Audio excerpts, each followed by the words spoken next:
किसी के मजहबी जज्बात कैसा मजरू हो रहे हैं। अगर गंगा में कश्ती में मैं खाना खाया तो किसके मजहबी जज्बात मजरू हो रहे हैं? किसी के भी नहीं हो रहे ना। पूरा गंदा सीवरेज आकर गिरता गंगा में, वो तुम्हारे को तकलीफ नहीं हो रही। तुम मजहबी जज्बात को मजरू करे। क्या मजहबी जज्बात मजरू करे? अरे उनका जुर्म सिर्फ इतना है कि मुसलमान है। जो पूरा गंगा को जो गंदगी सीवरेज आकर गिर रहा, उस पर कोई किसी को फिक्र नहीं है। जो बड़े बड़े कश्तियां चलती, उसमें जो लोग पेशाब पैखाना करते, वो गिरता है, उसकी फिक्र नहीं है। मजहबी जज्बात हमारे मजरू हो गए। नहीं, हमारा त्योहार आ रहा, गोश्त की दुकान बंद रहना, अंडे की दुकान बंद रहना, तो लाओ पैसे भी दो ना हमारे को। खुरैश बरादरी का काम गोश्त का कारोबार करना। आपके मजहबी जज्बात है। मेरा रमजान का महीना था, पूरे शराब की दुकानें खुली क्यों थी बताओ? बंद करना था कुत्ते की पेशाब की दुकान को, पूरे बंद करना था शराब की दुकानों को भारत में। मगर नहीं, शराब की दुकानें खुली रहेंगी, मैं कश्ती में रोजा नहीं खोल सकता। मेरे मजहबी जज्बात मजरू नहीं होंगे। बंद करो ना फिर। जा मेरा घर है, अगर मैं बोलूं मेरा घर है, होटल बंद रहना, बंद करेंगे आप। अब उत्तम नगर में आरएसएस से वाबस्ता तंजीमें बोल रही हैं कि ईद के दिन ईद मनाने नहीं देंगे, फुला कर देंगे, ये कर देंगे। कई मुसलमान अपना घर छोड़कर चले गए उत्तम नगर से। कोर्ट को जाना पड़ा, दिल्ली हाई कोर्ट को जाकर कहना पड़ा ईद तो मनाने दो सुकून से, हम रोजेदार हैं, ईद तो मनाने दो हमको। ये नौबत आ गई भारत में। जो मोदी विश्व गुरु की बात करते हैं, 19 करोड़ 20 करोड़ मुसलमानों को ईद नहीं मना सकते हम खुशी से। हमको धमकियां दी जा रही हैं। हमको कोर्ट को जाकर ईद मनाने के लिए कोर्ट को जाना पड़ा। बताओ बीजेपी आरएसएस मोदी, ये कौन सा रूल ऑफ लॉ है? नहीं मुल्ला है। अरे हद तो ये हो गई मेरे भाई, हद तो ये हो गई कि बनारस में 14 मुस्लिम बच्चे एक कश्ती को लेकर उस पर रोजा खोलते हैं। क्या करते हैं? रोजा खोलते हैं। तो उनको क्या हुआ? फौरन उन पर केस बुक कर दिया गया। अब अगर कल मैं हुसैन सागर लेक में एक कश्ती लेता हूं, मैं बोलता हूं बोट पे रोजा। अब आजकल तो रोजा ऐसे तरीके से खोल रहे कि अल्लाह मालूम क्या होने वाला आगे जाके। हुसैन सागर पे आप कश्ती लिए, लाइफ जैकेट पहन लिए, हाँ रोजा खोल रहे आप। उसके बाद चिकन की बिरयानी खा ली आप खा लिए। आने के बाद पुलिस बोलती नहीं, आपने कानून का उल्लंघन किया है। और क्या किया आपने इफ्तार पार्टी खाई, बिरयानी खाई आपने, तो BNS 298, BNS 299, BNS 196, BNS 270, BNS 223। अरे किसी के मजहबी जज्बात कैसा मजरू हो रहे हैं। अगर गंगा में कश्ती में मैं खाना खाया तो किसके मजहबी जज्बात मजरू हो रहे हैं?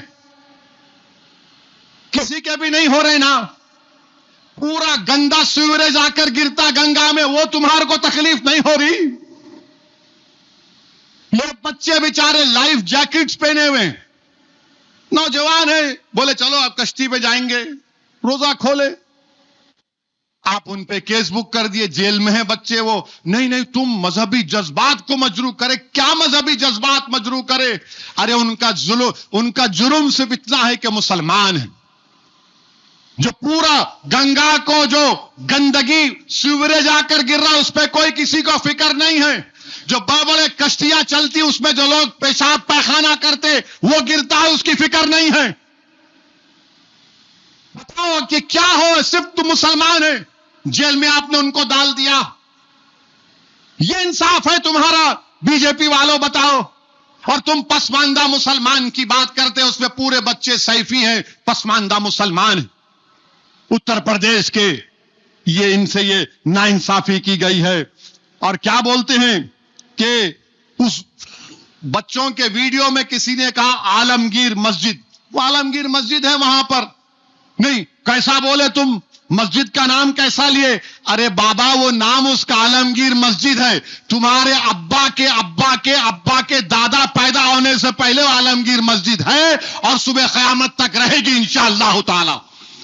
मगर आप बोले नहीं, कैसा बोला उसने वीडियो में?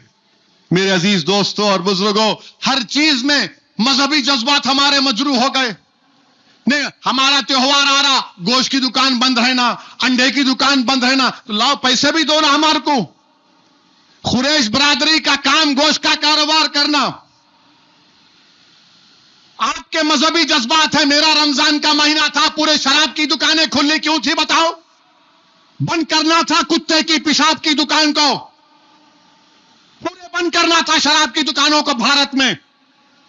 मगर नहीं, शराब की दुकानें खुली रहेंगी, मैं कश्ती में रोजा नहीं खोल सकता। मेरे मजहबी जज्बात मजरू नहीं होंगे। बंद करना, फिर जा मेरा घर है, अगर मैं बोलूं मेरा घर है, होटल बंद रहना, बंद करेंगे आप? एक जमाना था हैदराबाद में, चाहे हिंदू और मुसलमान के होटल हो, आधा पर्दा लगाता था। मगर जमाने के हालात के लिहाज से वो भी खत्म हो गया। मगर ये काम हो रहा है। अब आप देखिए, मैं नौजवानों को कह रहा हूं, हिंदू नौजवानों को खास तौर से, आप बताओ, एक आंकड़ा आया कि भारत में 67% ग्रेजुएट जो हैं वो बेरोजगार हैं। 67% जो ग्रेजुएट हैं बेरोजगार हैं। और बोलो मोदी ये मोदी वो, खुश कर लो, तुम्हारे पेट में तो कुछ जा रहा नहीं, मगर तुम्हारे दिमाग में नफरत डाल दी गई असदुद्दीन ओवैसी के ताल्लुक से। 67% ग्रेजुएट भारत में बेरोजगार हैं, तो उनको लगा दिए काम पे, गौरक्षक बनो। अब हैदराबाद में अगर कोई भैंस लेके आ रहा तो रोक के मार रहे हैं। क्या कर रही है तेलंगाना की पुलिस? क्या कुरैशी अपना कारोबार नहीं कर सकेगा? कौन सा कारोबार करेगा कुरैशी, बताओ फिर? नहीं, आप वो करना चाह रहे हैं।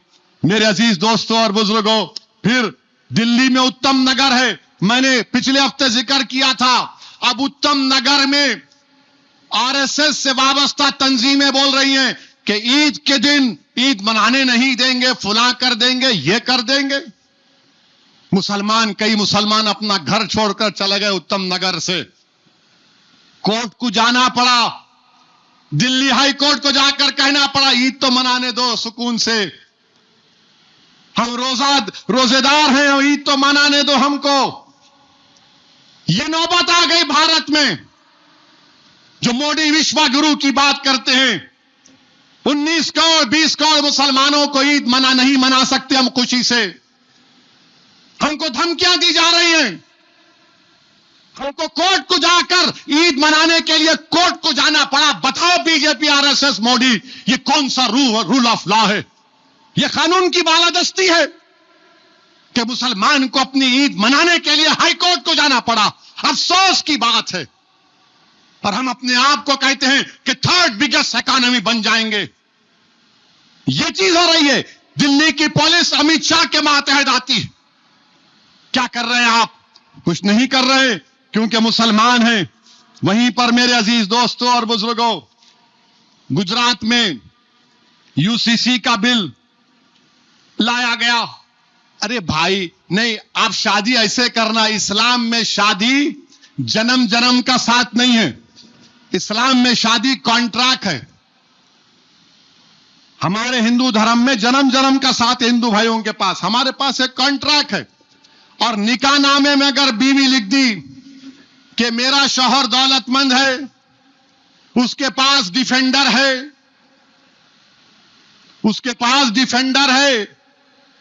उसके पास 2 गाड़ियां हैं, मेरे को हर साल रमजान में 10 दिन उम्रे को लेके जाना, तो उन्हें लिख दी निकाहनामे में, जाना पड़ता, लेके जाना पड़ता आपको।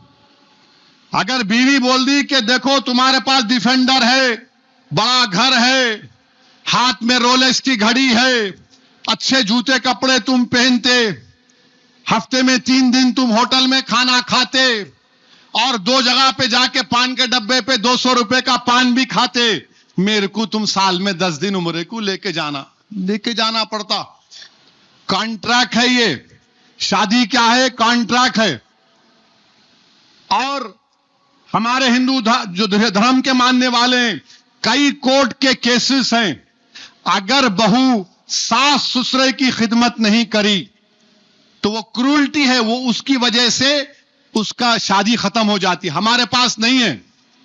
बीवी की जिम्मेदारी नहीं है सास ससुर की खिदमत करना, बेटे की है, बीवी की नहीं है। पूछ लो, यहां पर बैठे नेमतुल्लाह साहब, मुफ्ती अनवर निजामी साहब, वो अगर बीवी करती है तो उसको बहुत बड़ा अजर मिलेगा।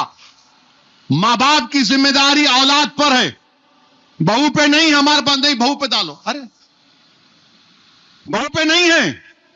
मुझे मालूम कि मेरी बात सुनने के बाद बहुत से लोग नाराज होंगे। अरे सब अच्छा बोले, ये कई को बोले। मैं कई लोगों से सुना, साहब क्या तकरीर थी, मर ये खामखा बोल के परेशान कर दिए। मैं क्यों? ने घर में गए तो हमारी बीवी हमारे को बोले, सुने एमपी साहब क्या बोले,